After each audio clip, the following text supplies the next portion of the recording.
stuff, YouTube stuff. It's like, can we talk? And they ended up.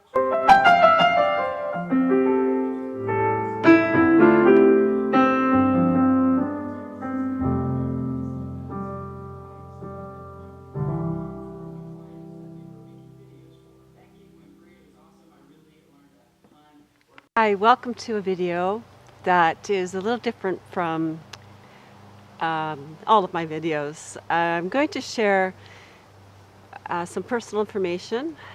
So if you would like to continue watching, and if you'd like to move on to another one of my most spectacular videos, go ahead and do so. I'm going to talk to you about anxiety, severe anxiety, with a little bit of depression mixed in, and panic attacks, as well as how difficult a journey this has been sharing on YouTube. So, okay. Let's get started.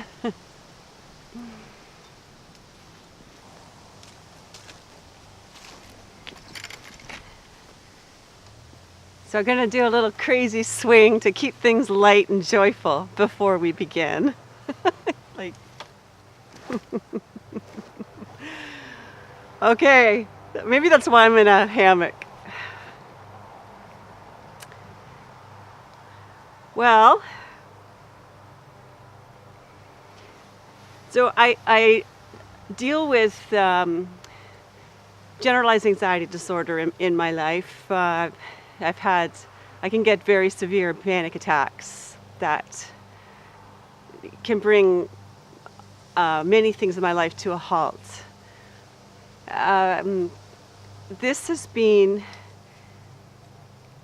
It has meant a lot to me beginning this channel and sharing recipes with you and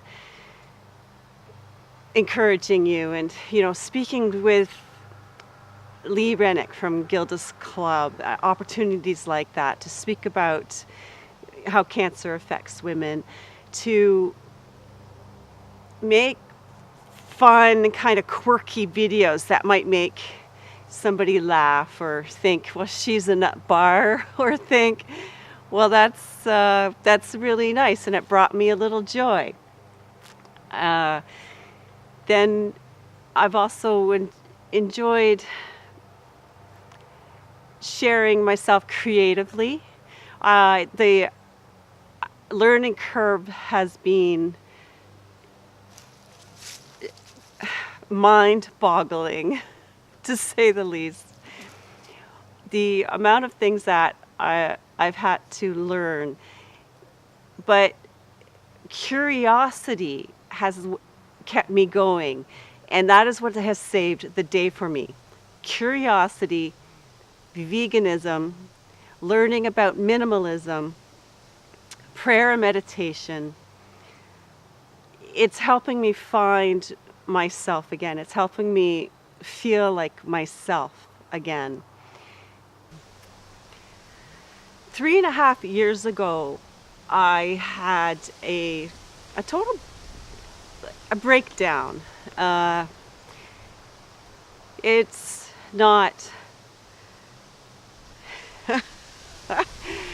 it's really not the best thing, or what you want to admit to anybody, let alone put on YouTube. Oh, I had a breakdown. It is the truth, though. Many things happened in my life that, they say the straw on the camel's back or the donkey's back. After many things that I won't go into that were heartbreaking, the final straw was the death of my mom.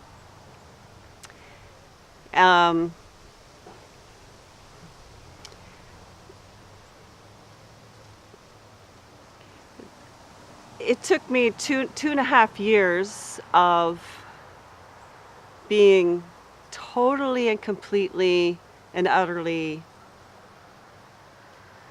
devastated and stuck and stopped. My brain was tired. My mind was tired. I just couldn't deal with anything.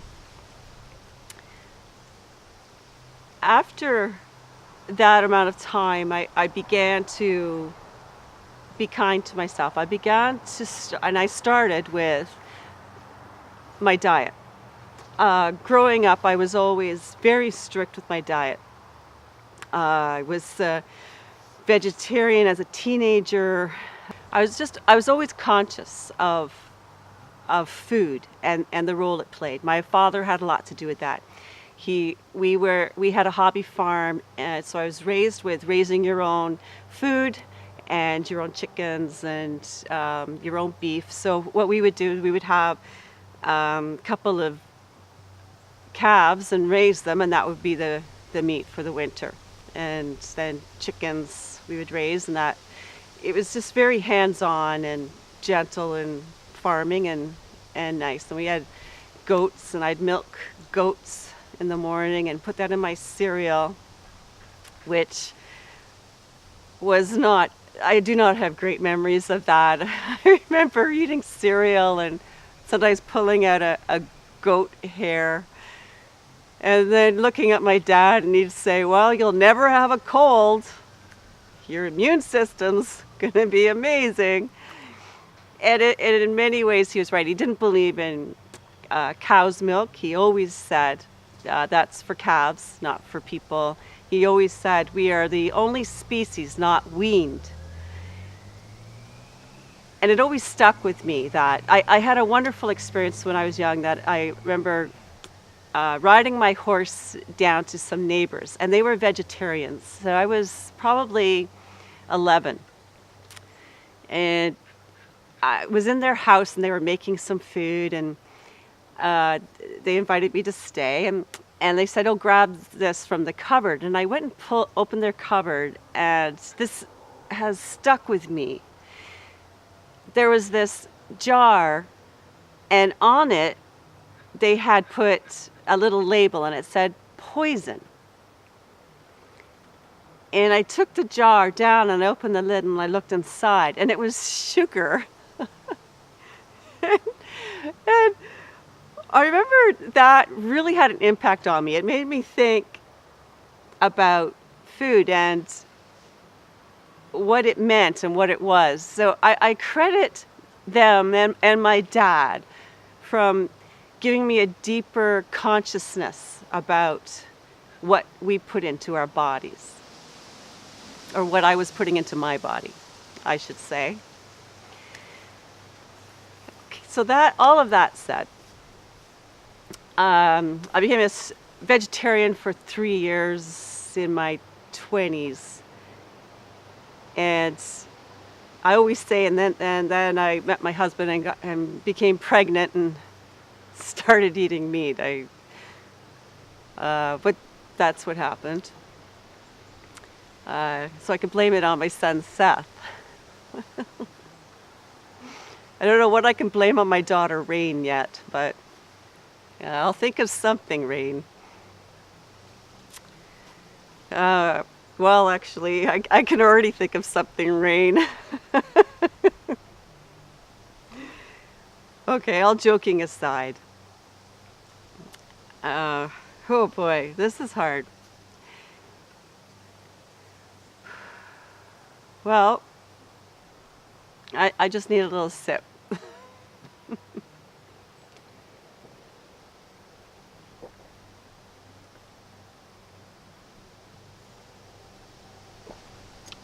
Okay, I know. That was more than a sip. I know.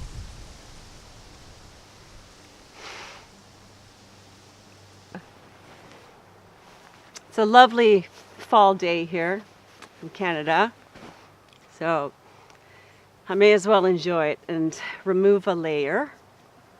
As I climbed out of my anxiety and my depression, my sadness,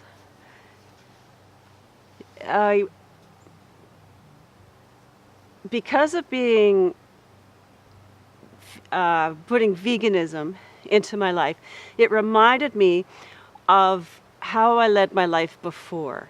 Eat no carbs, eat fat, eat this way, that way. Oh my Lord, how do we do it? What do you do? What do you do? So what I did was I took that year to begin to go back to my roots and begin to research. And I researched and I researched.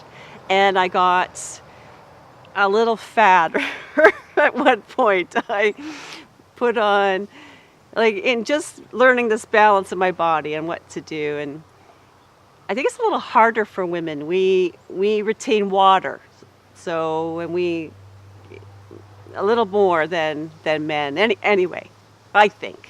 So raw wasn't quite working for me. I know it works for a lot. Now, I don't want to get into the issues of what is the best diet or lifestyle. For me, it's about doing the best you can and learning what it is for you as an individual. So, I need another swing. Okay. Probably put us out of focus. So,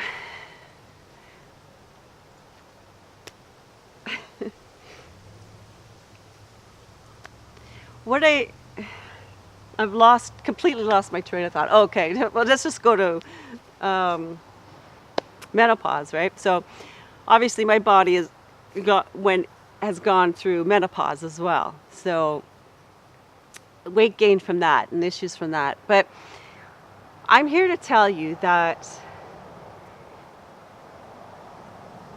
when you pay attention to your lifestyle and you have it include what you are eating and how you are looking after yourself, from what you are eating to how you treat yourself. If you're kind to yourself or you're judgmental of yourself, huge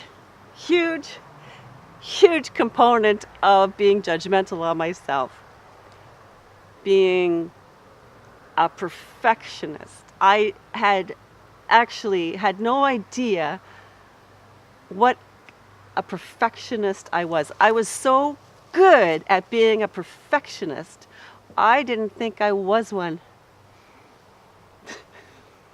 That's really, cuckoo. But it's true. I really just didn't see it. And I don't know if you've had the same experience, or you're keeping up with me, or you're understanding, or if you've already tuned out. I'm just sharing. Minimalism started along with the veganism because I just really needed to, when my space is a little bit less cluttered and organized, and there's less visual for me, I respond better mentally. And I could feel that energy as I ate better and as I started to organize and clean up my space. I am nowhere near perfect at this. Because why I'm sharing this video is because I'm having some relapses. So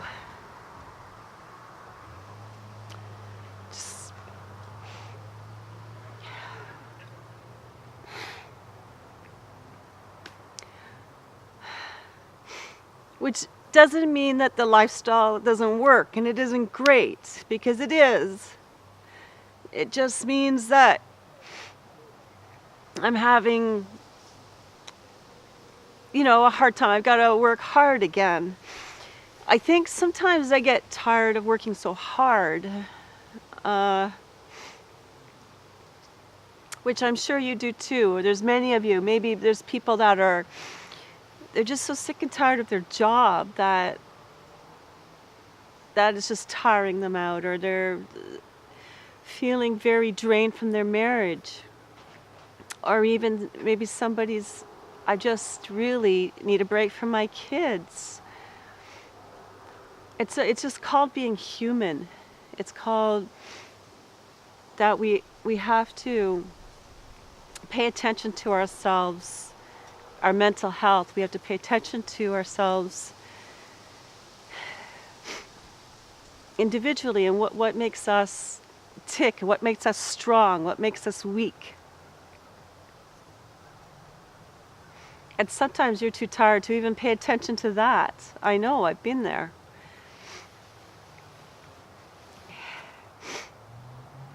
So, joyously vegan for me is because my middle name is Joy, because my mom said, you know, you brought joy into our lives. It's literally what I feel my purpose is, to bring joy.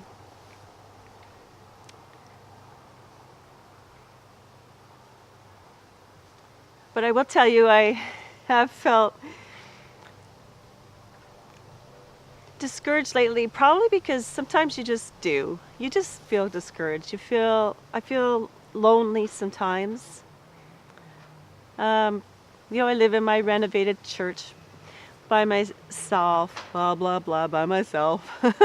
With, you know, but I have my 2 rescue dogs and a rescue cat, but they're not humans, you know. I spend time with my grandchildren, and then I see my daughter and my son and my daughter-in-law sometimes, and it's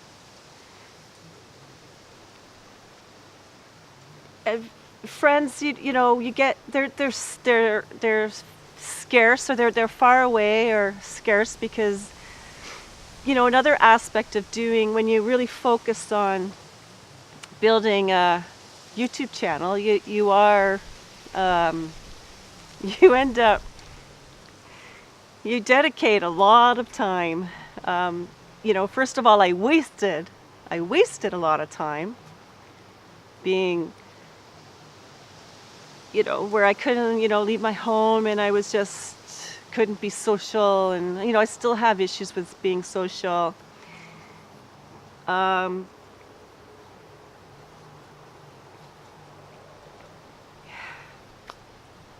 Yet I got myself strong enough this summer to be a presenter at Veg Fest in Peterborough. I'm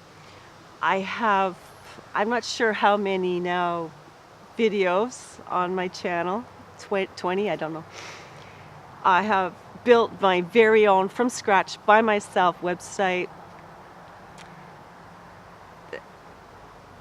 This is all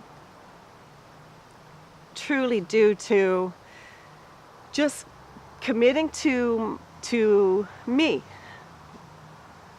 And I want to tell you, because I want you to commit to you, and commit to what it is that you think will help you be a better person, will help you do what your purpose is, or what you're meant to be doing and sharing, because we all have something. We all have something to give and share. And if there's one thing that I have learnt to the core of my being, it's that without contribution, there's really nothing else that matters. Like, if I'm not contributing in a joyful and loving way to my friends and my family, to you, if I'm not serving and helping and bringing my gifts and talents to help make lives better all around me, and it doesn't even mean that you have to have a YouTube channel, because trust me, it'll drive you. No, I won't say that, because that's a horrible thing to say. It's just,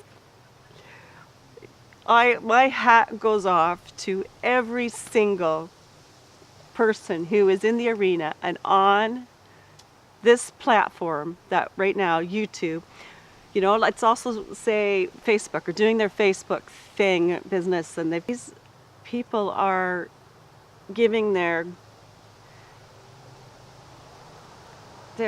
so much energy and work goes into this. I can't, it is remarkable. This is truly, truly not even a full-time job. It's beyond that. I just want you to know that.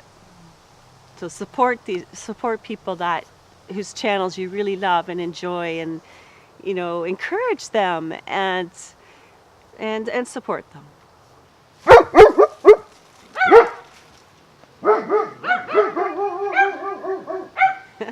We'll never get through a video without the dogs barking.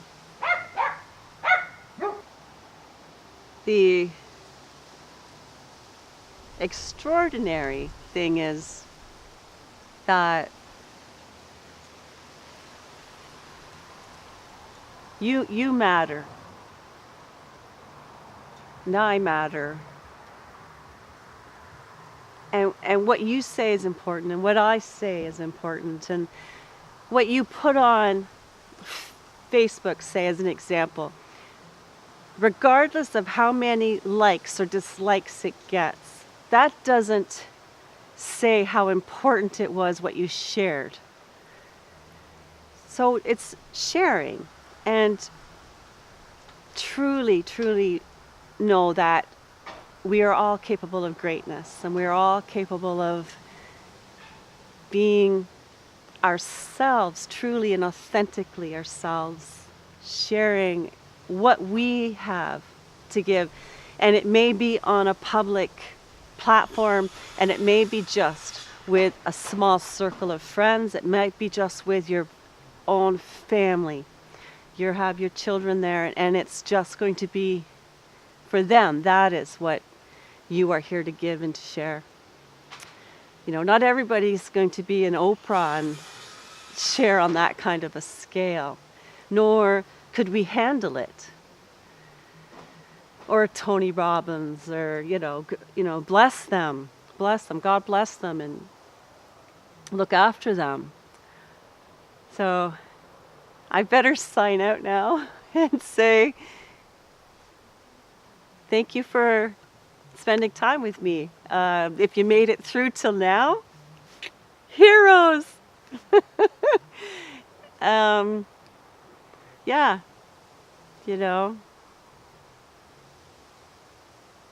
there's I think it's sign language is bring joy to the world. I'll work on that. But